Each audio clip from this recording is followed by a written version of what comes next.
बिस्मिल्लाहिर्रहमानिर्रहीम। मैं इकबाल खान आपसे मुखातिब हूँ, general secretary Jamaat Islami शमाली Punjab. बल्दियाती election के हवाले से हमेशा हमारे मुल्क की तारीख कोई ज्यादा काबिल फख्र नहीं रही और ये रवायत को बहुत ज्यादा काबिल तहसीन नहीं रही। मैं उसकी मिसाल आपके सामने पेश करता हूँ कि 1991 में होने वाले बल्दियाती इलेक्शन के बाद, इतने बड़े गैप के बाद 1998 में इंतखाबात हुए और उन इंतखाबात में भी यूनियन काउंसिल के अंदर कोई इंतखाब नहीं हुआ बल्कि जिला काउंसिलों के इंतखाब हुए और उनको भी आगे इख्तियारात सौंपने का काम खटाई में पड़ा रहा। और फिर जब मार्शल लॉ आ गया तो उसके बाद वो इदारे भी खत्म कर दिए गए। फिर मार्शल लॉ हुकूमत ने 2 इंतखाबात कराए 2001 और 5 में, और इस सीक्वेंस के तहत 2009 में इंतखाबात होने थे जो नहीं हो सके। फिर 2009 में अगर होते तो 2013 में होने थे, वो भी नहीं हो सके। और 2014 में यानी पूरे 9 साल के बाद इंतखाबात हुए और उन 2014 के इंतखाबात 15 के इंतखाबात के बाद आज तक पंजाब में बल्दियाती इंतखाबात जो है वो नहीं हो सके। अब इस सूरत हाल की वजह क्या है? वजह यह है कि असेंबलियों के मेंबरान का असल जो करने का काम है वो है कानून साजी, लेकिन उस कानून साजी में उनके पास करप्शन का कोई मौका नहीं होता। इसलिए जो बल्दियाती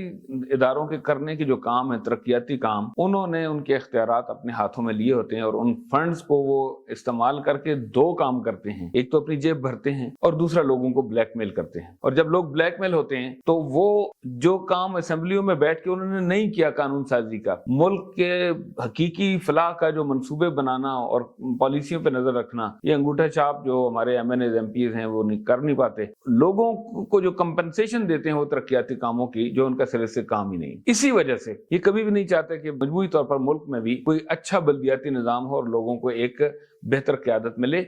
एक और नुकसान उन्हें यह होता है कि इस तरीके से गली मोहल्ले से उठने वाली जो क़यादत होती है वो इनकी जगह लेने के लिए तैयार होती है और ये मोरूसी सियासतदान उसको भी पसंद नहीं करते। इस वजह से मसलन पंजाब में जो बल्दियाती निज़ाम रखा गया है उसमें क्या खामियां हैं? पहली खामी यह है कि वो उसमें इख्तियारात की मुंतकिली नहीं है बल्कि पावर शेयरिंग है, इख्तियारात में हिस्सादारी है। और आप देखें कि डिप्टी कमिश्नर के पास इख्तियारात हैं, जिला काउंसिल का कोई जिला काउंसिल नाम का कोई इदारा मौजूद नहीं है, डिस्ट्रिक्ट चेयरमैन, डिस्ट्रिक्ट नाजिम इस नाम का कोई इदारा मौजूद नहीं है, बल्कि तहसील की सतह पे शुरू होता है और यूनियन काउंसिल पे जाके वो खत्म हो जाता है। इसी तरह से यूनियन काउंसिल में जो नुमाइंदगी है, अब वो इंतखाबात गैर जमाती बुनियादों पे होंगे तो बरादरियों और कबीलों का तासुब उभरेगा।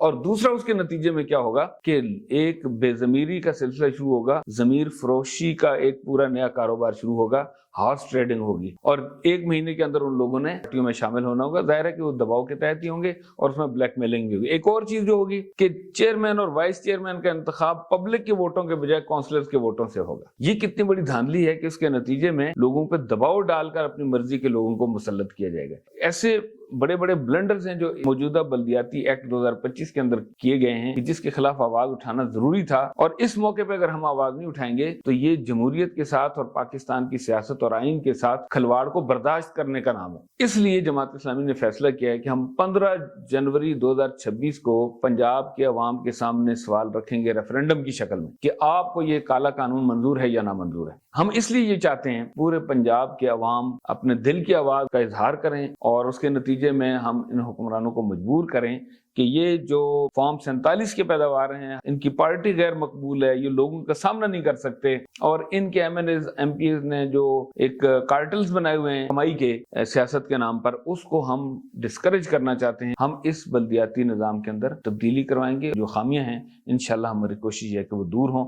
मेरी गुजारिश ये है तमाम लोगों से, तमाम अहले पंजाब से, कि वो इस रेफरेंडम के अंदर ज़मीर की आवाज़ का इजहार करें और इसके अंदर ज़रूर हिस्सा लें। बहुत बहुत शुक्रिया।